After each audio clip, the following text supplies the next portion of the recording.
शुभविवाह या मालिकेच्या 1 एप्रिलच्या भागामध्ये आकाश छानपैकी आता धुलीवंदनासाठी तयार होत असतो। तितक्यात तिथे अथर्व येतो आणि आकाशची मस्ती करत म्हणतो, वा वा, आज कोणीतरी खूप खुश दिसतंय। म्हणजे नक्की झाले तरी काय, धुलीवंदन तर अजून साजरं व्हायचं आहे, पण एकाच्या गालावरती अगदी गुलाब फुललेत। यावरती मानसी म्हणते, मग तर आज भूमिताईच्या सोबत आहेत ना ते। यावरती आकाश मात्र दोघांचे कान पकडतो आणि काय, मोठ्या भावाची मस्करी करताय का? यावरती आता मात्र इकडे प्रशांत म्हणतो, मी पण मस्करी करायला पाहिजे होती, म्हणजे जिजूंनी माझा पण कान पकडला असता। आकाश म्हणतो, तू तर ये रे इकडे, असं म्हणत तो आता प्रशांतला मिठी मारतो आणि तो म्हणतो, सगळी दुनिया एका बाजूला आणि बायकोचा भाऊ एका बाजूला, असं म्हणत थट्टा मस्करी चालत असते। त्यावेळेला मात्र आता मानसी सांगते, पण आकाश जिजू, तुम्हाला माहिती आहे का, भूमिताई कधीच रंगपंचमी नाही हो खेळत। यावरती आकाश म्हणतो, काय, भूमी रंगपंचमी नाही खेळत? यावरती मात्र आता मानसी सांगते, नाही, म्हणजे भूमिताईला रंग लावलेले आवडत नाही। एकदा एका मुलाने प्रयत्न केला होता रंग लावायचा, तर पायऱ्यांवरून गडगडत तो खाली गेला होता। भूमिताईने त्याला पायऱ्यांवरून ढकलून दिला होता। यावरती मग आकाश म्हणतो, आता काहीही झालं ना तरी यावर्षी मी भूमीला रंग लावणार म्हणजे लावणारच, असं म्हणत आकाश मात्र आता ठाम निश्चय घेतो की भूमीला रंग लावायचा। लपून छपून रागिणी हे सगळं पाहत असते। तोपर्यंत इकडे आता आकाश म्हणतो, काहीही झालं तरी आज भूमीला रंग लावण्यापासून मला कोणी थांबवू शकत नाही। पण सगळी तयारी झाली ना अथर्व, म्हणजे आपले ते अंडरग्राउंड पाईप बाहेर निघालेत ते कोणाला लागणार नाहीत ना, त्यावरती माती वगैरे टाकून घ्यायला सांगितले ना? यावरती अथर्व म्हणतो, दादा तू काळजी करू नको, सगळ्या अंडरग्राउंड जे पाईप बाहेर आले त्याच्यावरती माती टाकून घेतले, म्हणजे धुलीवंदनाच्या वेळेला कोणाला त्रास होणार नाही, असं म्हणत आता सगळी चौकशी चालू असते। आकाश धुलीवंदनाची जय्यत तयारी करतो आणि भूमी कधीही रंग लावून घेत नाही, पण या वेळेला मी भूमीला रंग लावणार हे मात्र तो फायनल करतो। आकाशने चॅलेंज एक्सेप्ट केलेलं असतं। इकडे आता भूमी माधवरावांचा नाश्ता त्याला दूध देत असते। तोपर्यंत माधवराव म्हणतात, काय ग भूमी? यावरती भूमी म्हणते, बाबा, म्हणजे घरामध्ये इथे मदतीला एखादा हात असला ना की कामं कशी पटापट होतात। म्हणजे बघा ना, मी सगळी तयारी खूप छान केलेली आहे, बाहेरून ज्या गोष्टी समोसा वगैरे मागवलेला आहे, पण त्यासोबतची हिरवी चटणी मी घरातच केली, त्याचबरोबर बाकी पुरणपोळ्या हे वगैरे सगळं तयार झालं। म्हणजे या घरामध्ये ना तुम्हाला एक गोष्ट सांगू का? यावरती माधवराव म्हणतात, बोल की। भूमी म्हणते, नको बाबा, तुम्ही हसाल। माधवराव म्हणतात, अगं बोल की। यावरती भूमी सांगते, म्हणजे या घरामध्ये खरं तर मला त्या आकाश सोडला ना त्याचा खूप राग येतो, पण बाकी या घरामध्ये काम करायला मला असं मी कुठे काम करते किंवा मी नोकरी करते असं नाही वाटत। मला या घरामध्ये आपुलकी वाटते, आपल्याच घरात काम केल्यासारखं वाटतं। माधवराव मनात विचार करतात, अगं बाळा, तुझं ह्या घराशी नातच तसं आहे, तुला वाटणारच। पण ते भूमीला तोंडावरती काहीच बोलत नाहीत आणि भूमीकडे एकटक प्रेमाने पाहत बसतात। भूमी म्हणते, बाबा असं का होत असेल, म्हणजे मला हे घर आपलंसं का वाटतं? यावरती माधवराव म्हणतात, बाळा, अगं कसं आहे ना, आपल्याला ज्या माणसांच्या बद्दल आपुलकी वाटते ते घर सुद्धा आपल्याला आपलंच वाटतं। तितक्यात तिथे आता नीलांबरी आणि पौर्णिमा येते। मग मात्र भूमी म्हणते, आई, अगं काय झालं होतं? काल तुझ्या खाण्यामध्ये काही आलं होतं का? म्हणजे काल तू असं का वागत होतीस? आता तुझी तब्येत कशी आहे? यावरती माधवराव म्हणतात, नाही नाही, तिला असं मध्ये कुठेतरी काहीतरी तोंड घालायची सवय आहे, असंच काहीतरी तोंडात गेलं असेल, बाकी काही नाही, असं म्हणत माधवराव नीलांबरीला बघून रागारागाने खडसवतात। तोपर्यंत भूमी म्हणते, आई, काल तू काय सांगण्याचा प्रयत्न करत होतीस? मला आत्ता काही कळत नव्हतं, म्हणजे तू सांग ना, आठवतंय का तुला, तू काल काहीतरी सांगत होतीस? नीलांबरी म्हणते, नाही ग, मला खरंच आत्ता काही आठवतच नाहीये नक्की काय आहे ते, म्हणजे आठवलं की सांगेन बरं मी तुला। यावरती पौर्णिमा म्हणते, अजूनही तिची तब्येत बरोबर नाहीये, मला असं वाटतंय आपण तिला आरामच करू द्यायला पाहिजे, असं म्हणत ती आता नीलांबरीला घेऊन तिकडून निघून जाते। माधवराव म्हणतात, हो, तोंडाला पट्टी ठेवली ना तर सगळं नीट होईल। आणि मग सगळे धुलीवंदनाचा कार्यक्रमासाठी येतात। सगळेजण ज्या वेळेला धुलीवंदनाचा कार्यक्रम करत असतात, माधवराव, आजी, नीलांबरी, रागिणी, राजाकाका हे सगळे बसलेले असतात। त्यावेळेला राजाकाका म्हणतात, काय नीलांबरी बहिणी, आता तरी तुमची तब्येत बरी आहे ना? म्हणजे काल तुम्हाला काय झालं होतं? यावरती आता रागिणी म्हणते, कसं आहे ना, लोकांचा श्वास घशामध्ये अडकेल अशी परिस्थिती निर्माण करायचं हे त्यांची सवयच आहे काय हो, असं म्हणत रागिणी नीलांबरीला चांगलाच टोमणा मारते। नीलांबरी मात्र मान खाली घालून गप्प बसते, काही बोलण्यापलीकडे पर्यायच नसतो।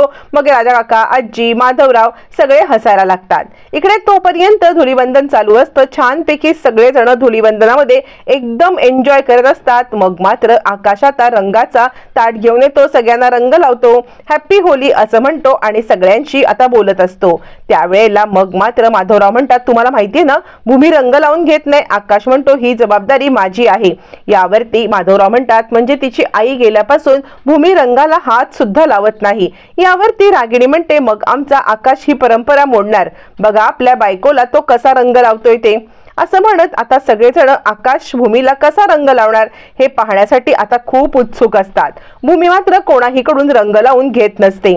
इकडे राजा काका म्हणतो, तू काय मला एवढासा रंग लावून पुरेसा करणार आहेस का? चल मी पण तुझ्यासोबत होळी खेळायला येतो. मग राजा काका सुद्धा जल्लोषामध्ये होळी खेळण्यासाठी येतात. इकडे आता अथर्व आणि मानसी आकाशला त्याच्या चॅलेंजची आठवण करून देतात. काय चॅलेंज आहे ना, भूमिताईला कलर लावणार ना? आकाश म्हणतो, मग काय घाबरतो काय मी? असं म्हणत आकाश हातामध्ये रंग घेऊन आता मात्र भूमीला रंग लावण्यासाठी येतो. त्यावेळेला भूमी सांगत असते, आकाश नको, आकाश मी कधीच रंग लावून घेत नाही, प्लीज आकाश. इकडे माधवराव म्हणतात, आजी मला वाटते आकाशरावांना थांबवायला पाहिजे, उगाच होत्यातून अनर्थ होईल. यावरती आजी म्हणते, थांबावं माधवराव, बघूया आपण काय करायचं ते.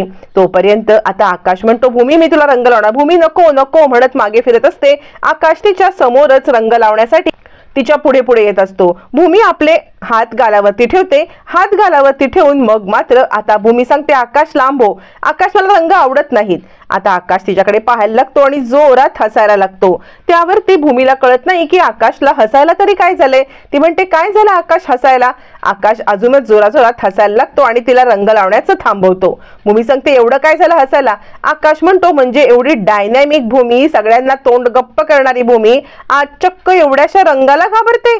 असं म्हणत आकाश तिकडून निघून जातो आणि भूमीला रंग लावत नाही. शेवटी आकाशचं रंग लावण्याचं राहून जातं. मग अथर्व आणि मानसी म्हणतात, काय आकाश जिजू तुम्ही तर रंग लावणार होतात, चॅलेंज तुम्ही हारलत. यावरती आकाश म्हणतो, अजून काही धुलीवंदन संपलेलं नाहीये, एक वेळ अशी येईल ना की भूमी स्वतःहून येऊन मला रंग लावेल. बघ मी कधीच चॅलेंज हारणार नाही, भूमी मला हरूच देणार नाही. असं म्हणत आकाश आता इकडे इतका कॉन्फिडन्स असतो की काहीही झालं तरी भूमी मला रंग लावणार. आणि तसंच घडतं.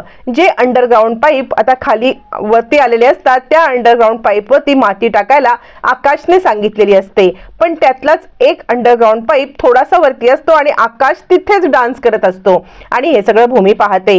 भूमी आता आकाश खाली पाईप आहे असं ओरडून सांगत असते, पण जोराजोरामध्ये म्युझिक चालू असतं. आता भूमीला जे योग्य वाटतं ते करण्याचा ती निर्णय घेते. ती धावत आकाशच्या दिशेने जाते. आणि आकाश बाजूला हो असं म्हणत असताना आकाशचं लक्ष नसतं. मग ती आकाशचा हात धरते. हात धरून आकाशला बाजूला करते. अचानकपणे हात धरून बाजूला केल्यामुळे आकाशचा तोल जातो. आकाश पडणार. भूमी त्याला सावरते. दोघं एकमेकांच्या मिठीमध्ये अगदी एकमेकांना बिलगून उभे असतात.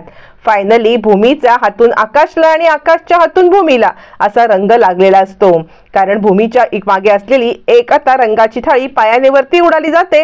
सगळे रंग दोघांच्या अंगावरती उधळले जातात. नियतीनेच दोघांना एकाच रंगामध्ये रंगून टाकलेलं असतं आणि आकाश चॅलेंज जिंकलेला असतो. आकाशने जे चॅलेंज दिलेलं असतं की भूमी पहिल्यांदा रंगपंचमी खेळणार आणि ते चॅलेंज आता कंप्लीट झालेलं असतं. अथर्व मानसी सगळे हे पाहत असतात. भूमी आकाशच्या मिठीत असते. फायनली भूमी पहिल्यांदा रंगपंचमी खेळलेली असते. धुलीवंदनाचा खेळ खेळलेली असते. सगळेजण हे दृश्य पाहत असतात आणि सगळेजण आकाश भूमीकडे पाहत असतात. भूमी मात्र भान हरपून बराच वेळ आकाशच्या आता मात्र मिठीत असते आणि दोघ जण एकमेकांकडे अगदी एन्जॉय करून पाहत असतात. फायनली आकाश आणि भूमी हे एकत्र आलेले असतात. भूमी आकाशच्या मिठीत असते पण कोणतीही तिला घाई नसते. कोणत्याही प्रकारे तिने आता विरोध केलेला नसतो की मला सोड म्हणून. आकाश आणि भूमी मिठीत असतात. रागिणीला मात्र चिडचिड होत असते. या सगळ्यामध्ये आता मात्र खूप मोठी घटना घडते. ज्या भूमीला रंग आवडत नाही ती पहिल्यांदा आकाश सोबत तरी होळी खेळली असली किंवा धुलीवंदन खेळली असली तरी काही गुंड येऊन भूमीला रंग लावतात. मग भूमीला ते असह्य होतं. म्हणजे आकाशच्या हातून लागलेला रंग तिला चालणार असतो पण इतर कुणाच्या नाही. तर त्याच वेळेला आता ती रडतच तिकडे आकाशकडे येते. आकाश म्हणतो, काय झालं भूमी? भूमी रडतच मात्र आता त्या लोकांकडे बोट दाखवते. आकाश मग मात्र चिडतो आणि माझ्या भूमीला हात लावायची हिंमत तरी कुणाची झाली असं म्हणत तो आता त्या दिशेने रागारागाने जायला लागतो.